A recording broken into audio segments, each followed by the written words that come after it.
전 세계 미식가들의 입맛을 사로잡은 한국의 전통 장류가 이번에는 프랑스 최고 요리계를 뒤흔들었습니다. 미슐랭 투스타 레스토랑의 수석 셰프가 우연히 접한 한국의 장독대 문화가 프랑스 요리계에 신선한 충격을 주었다고 하는데요. 비위생적이라며 비난하던 평론가들이 이제는 미래의 맛이라며 앞다퉈 극찬하고 있습니다. 보수적인 프랑스 요리계에서 일어난 이 놀라운 변화.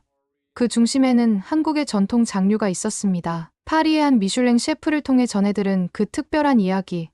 지금 시작합니다. 저는 파리 16구에서 미슐랭 투스타 레스토랑을 15년째 이끌고 있는 수석 셰프 마르셀 듀부아입니다. 프랑스 요리계에서는 꽤 알려진 이름이긴 하지만 솔직히 말씀드리면 최근 들어 제 요리 인생에서 가장 큰 고민을 안고 있었어요. 혁신이 부족하다. 미슐랭 평가단의 이 한마디가 저를 몹시 괴롭히고 있었거든요. 15년간 지켜온 투스타.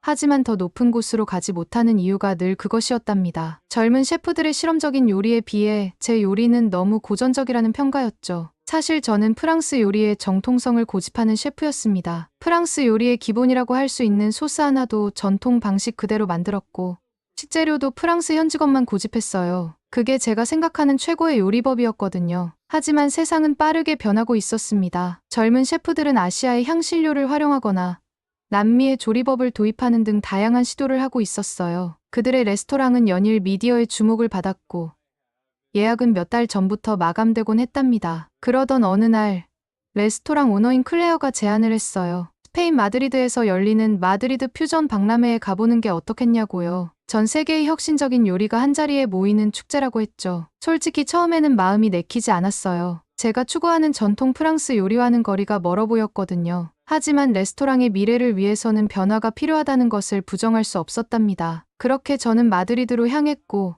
그곳에서 제 인생을 완전히 바꿔놓을 운명적인 만남을 하게 되었습니다. 한국의 전통 장류를 처음 마주한 그 순간을 저는 아직도 잊지 못합니다. 마드리드 퓨전 박람회장은 전 세계의 새로운 맛과 향으로 가득했습니다. 각국의 유명 셰프들이 자신만의 혁신적인 요리를 선보이고 있었죠. 호기심 반, 의무감 반으로 이곳저곳을 둘러보던 중이었어요. 그때였습니다. 어딘가에서 코를 자극하는 깊은 향이 느껴졌어요. 단순한 감칠맛이 아닌 마치 수십 년의 시간이 농축된 듯한 깊이 있는 향이었죠. 그 향을 따라 걷다 보니 한국관에 도착했습니다. 한국의 전통 장인이신 할머니께서 시연을 하고 계셨어요. 80세가 넘은 연세에도 할머니의 손끝은 정교했습니다. 할머니께서는 된장과 간장을 이용해 전통 요리를 선보이고 계셨죠. 프랑스에서 수십 년간 요리를 해온 제가 한 번도 경험하지 못한 깊은 맛이었어요. 이 깊은 맛의 비밀이 뭘까요? 통역을 통해 여쭤보았습니다. 할머니는 빙그레 웃으시며 3대째 내려오는 장독대에서 나온 맛이라고 하셨어요. 그리고는 한국의 장독대 문화에 대해 설명해 주셨습니다. 한국의 장독대는 단순한 발효 용기가 아니었어요. 자연의 바람과 햇빛, 그리고 미생물이 만들어내는 자연의 과학이었죠. 할머니께서는 장을 담글 때마다 하늘의 기운까지 살피신다고 했습니다. 처음에는 미신처럼 들렸지만 나중에 알고 보니 이것이야말로 오랜 시간 축적된 과학적 지혜였더군요. 특히 놀라웠던 건 할머니가 보여주신 장류 성분 분석 자료였습니다. 한국의 전통장에는 무려 200여 가지가 넘는 향 성분이 있다는 거예요. 프랑스의 최고급 와인이나 치즈에 버금가는 복합적인 맛을 가지고 있었죠. 그날 저녁 호텔로 돌아와 생각했습니다. 제가 그동안 고집해온 전통이라는 것이 얼마나 좁은 생각이었는지를요. 진정한 전통은 시간의 지혜를 담고 있는 것이었습니다. 그리고 전통은 결코 변화를 두려워하지 않는다는 것도 깨달았죠. 다음 날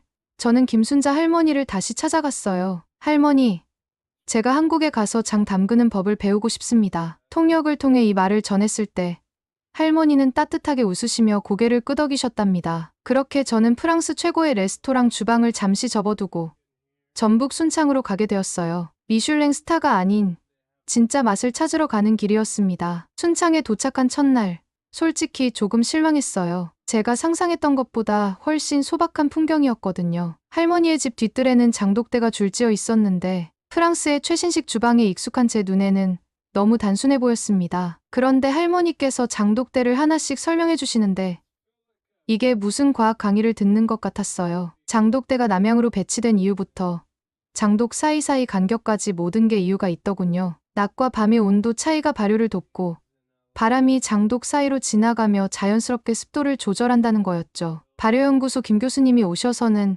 더 놀라운 이야기를 들려주셨어요. 장독 자체가 숨을 쉰다는 거였습니다. 미세한 기공을 통해 내부의 습기와 가스를 내보내고 신선한 공기를 받아들인다고 하더군요. 프랑스의 최신식 발효실도 이렇게는 못하는데 말이에요. 우리 할머니께서 60년 동안 장을 담그시는데 단 한 번도 실패한 적이 없어요. 김 교수님의 말씀에 반신반의했죠. 하지만 분석 자료를 보고는 입이 다물어지지 않았습니다. 할머니의 된장에서 200가지가 넘는 향미 성분이 검출됐거든요. 프랑스 최고급 와인의 150개보다 더 많았죠. 특히 인상적이었던 건 발효 과정이에요. 37도의 고온에서도 살아남는 특별한 효모들이 만들어내는 향미는 다른 어떤 발효식품에서도 찾아볼 수 없는 거였습니다. 게다가 장 담그는 물부터 소금의 양까지 3대에 걸쳐 전수된 비법들은 하나하나가 과학적 근거가 있더군요. 저녁이 되자 할머니는 장으로 만든 음식을 대접해 주셨어요. 간장으로 맛을 낸 국부터 된장찌개, 고추장 볶음까지. 지금까지 제가 만들어온 모든 소스가 부끄러워지는 순간이었습니다. 그날 밤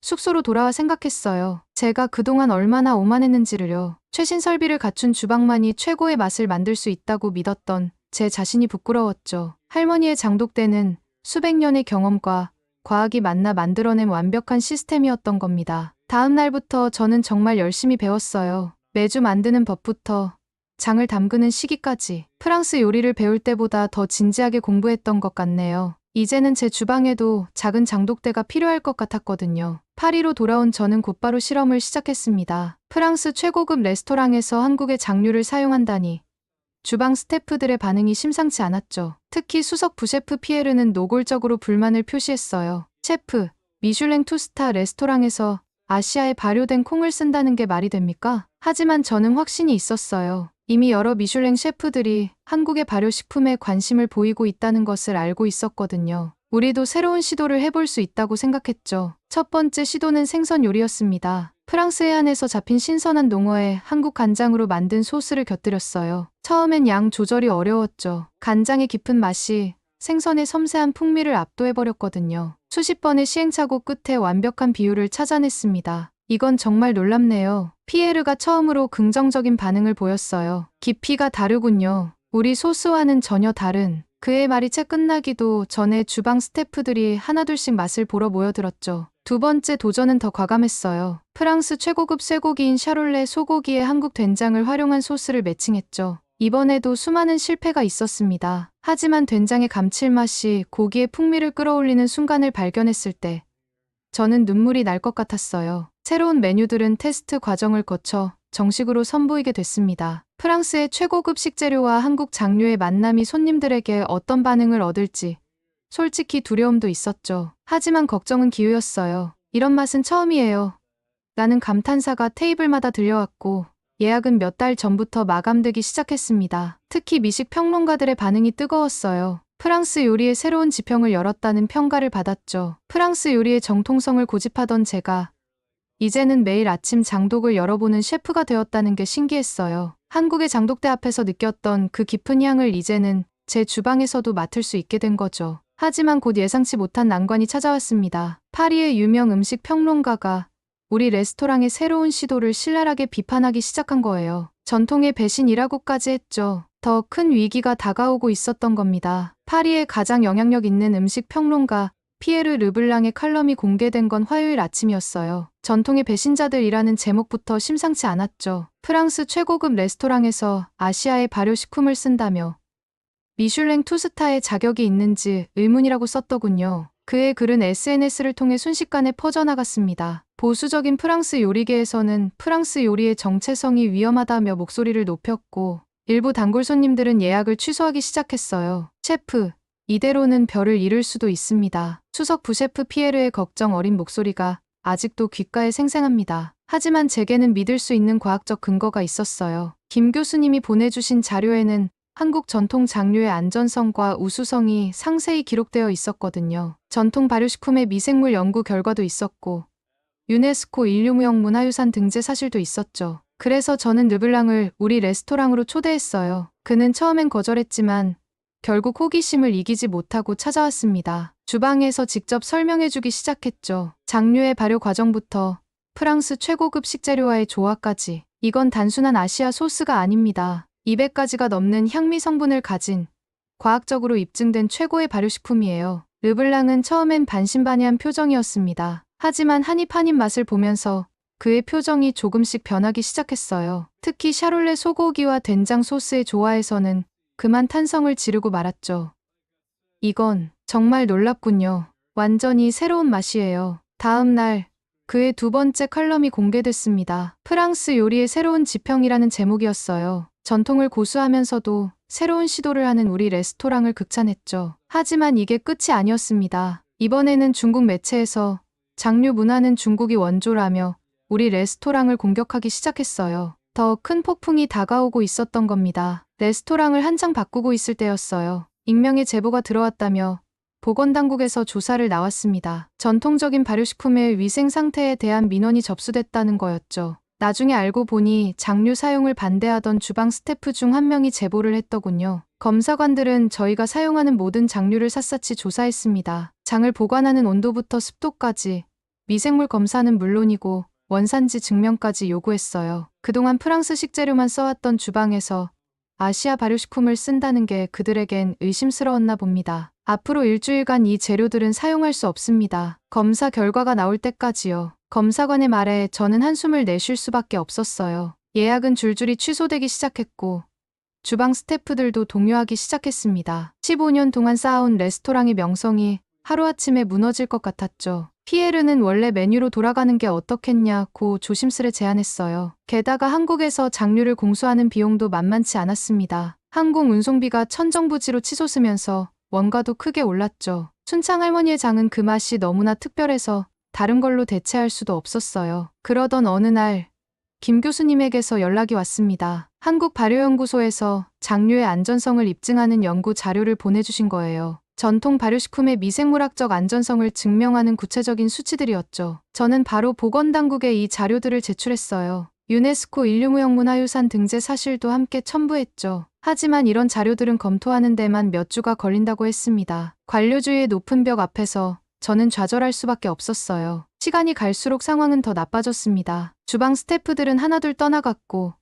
레스토랑의 평판은 계속 추락했어요. 그래도 저는 포기할 수 없었습니다. 한국의 장인들이 수백 년간 지켜온 전통의 가치를 믿었거든요. 이건 단순한 위생 문제가 아닙니다. 이것은 문화에 대한 이해의 문제예요. 보건당국 책임자를 직접 찾아가 설득하기 시작했죠. 긴 시간이 필요하겠지만 이 과정을 통해 우리도 성장할 수 있을 거라 믿었습니다. 조용했던 우리 레스토랑이 기자들로 북적이기 시작한 건 그로부터 2주가 지났을 때였어요. 저는 김 교수님이 보내주신 연구 자료를 들고 유럽식품안전청을 찾아갔습니다. 전통 발효식품의 품질 향상을 위한 발효 공정 연구부터 미생물 안전성 평가까지 모든 과학적 데이터를 제출했죠. 담당자는 제가 생각했던 것보다 훨씬 꼼꼼했어요. 장류 발효에 사용되는 미생물 목록부터 시작해서 생산 절차에 대한 상세한 정보까지 요구했습니다. 특히 37도의 고온에서도 안전한 발효가 가능하다는 점에 관심을 보였죠. 이 심사는 시간이 좀 걸릴 겁니다. 새로운 식품 원료의 경우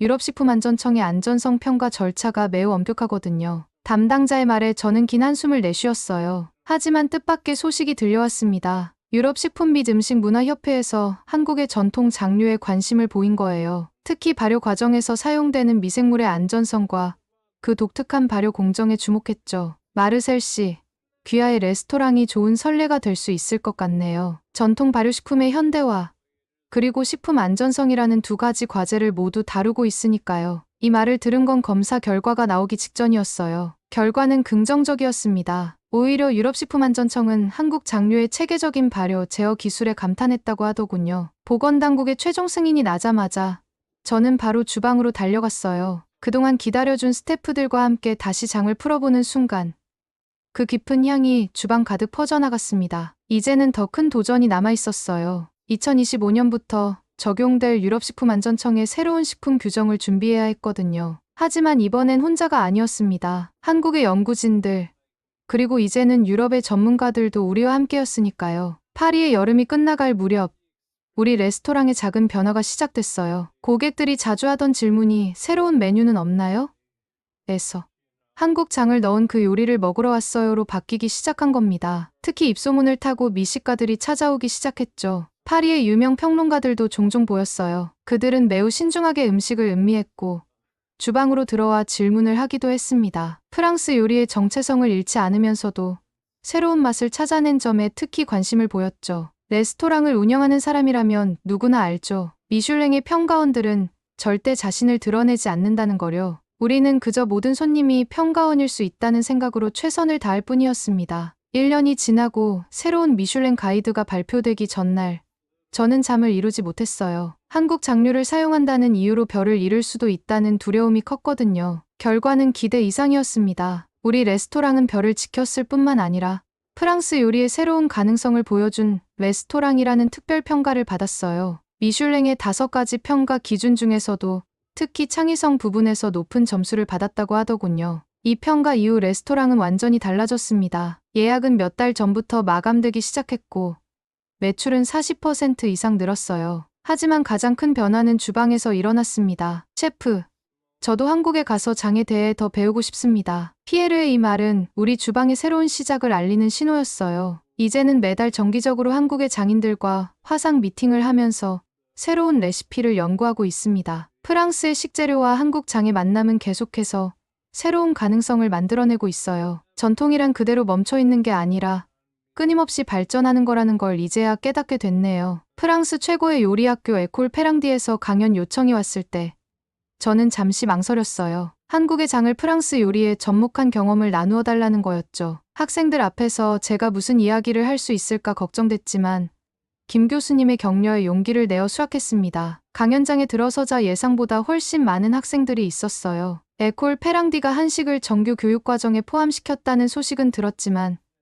이렇게 많은 관심이 있을 줄은 몰랐죠. 오늘은 제가 겪은 실패와 성공의 이야기를 들려드리려 합니다. 저는 순창에서의 경험부터 이야기를 시작했어요. 장독대를 처음 봤을 때의 편견, 과학적 원리를 알게 된 과정, 그리고 프랑스 요리와의 접목 과정까지 솔직하게 털어놨습니다. 질문이 쏟아졌어요. 특히 많은 학생들이 한국 발효식품의 현지화에 관심을 보였습니다. 프랑스 남서부의 에스플레트 고추로 만든 김치처럼 현지 식재료와 한국 발효식품의 조화를 찾는 질문이 많았죠. 강연 후 에콜 페랑디의 원장님이 찾아오셨어요. 한 프랑스 요리 교류 프로그램을 제안하시더군요. 우리 레스토랑이 학생들의 인턴십 현장이 되어주었으면 한다고 하셨죠. 이제 우리 주방에는 매달 2명의 인턴이 들어와 있어요. 그들은 프랑스 요리의 기본을 익히면서 동시에 한국 발효식품의 활용법을 배우고 있죠. 피에르는 이들의 좋은 멘토가 되어주고 있습니다. 최근에는 한국의 푸드 연구소 프로젝트 팀과도 협업을 시작했어요. 젊은 셰프들과 함께 새로운 레시피를 개발하고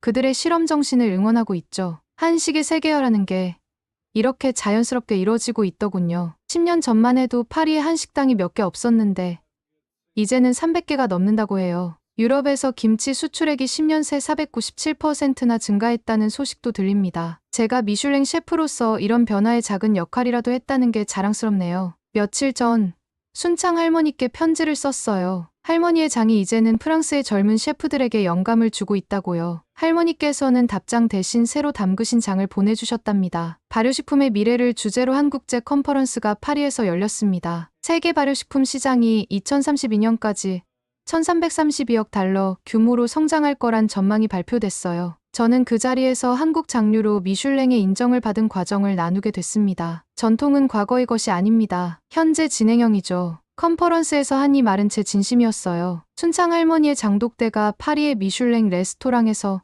새로운 생명을 얻은 것처럼 우리는 이제 막 새로운 시작을 시작했을 뿐입니다. 오늘 사연 어떻게 들으셨나요? 한국의 전통 장류가 프랑스 최고 레스토랑의 맛을 바꾸고 미슐랭의 인정까지 받게 된 놀라운 이야기였습니다. 비위생적이라며 편견의 시선을 보내던 이들이 이제는 미래의 맛이라며 극찬하게 된 변화의 순간들을 지켜보면서 우리 전통 발효 문화의 우수성을 다시 한번 확인할 수 있었습니다. 여러분이 외국인에게 추천하고 싶은 장 요리를 댓글로 남겨주세요. 감동뭉클에서는 여러분의 소중한 마음을 모아 사연 주인공들에게 전해드리고 있습니다. 여러분 주변에 감동적이거나 재미있는 실제 사연들을 제보받고 있으니 언제든 저희 공식 메일로 제보해주세요. 오늘 들려드린 사연에 공감하셨다면 구독과 좋아요 눌러주시고 주변 분들과도 공유해주세요. 여러분의 작은 관심과 응원이 더욱 좋은 콘텐츠를 만드는 데 큰 힘이 됩니다. 오늘도 여러분의 하루의 작은 즐거움이라도 되었기를 바라며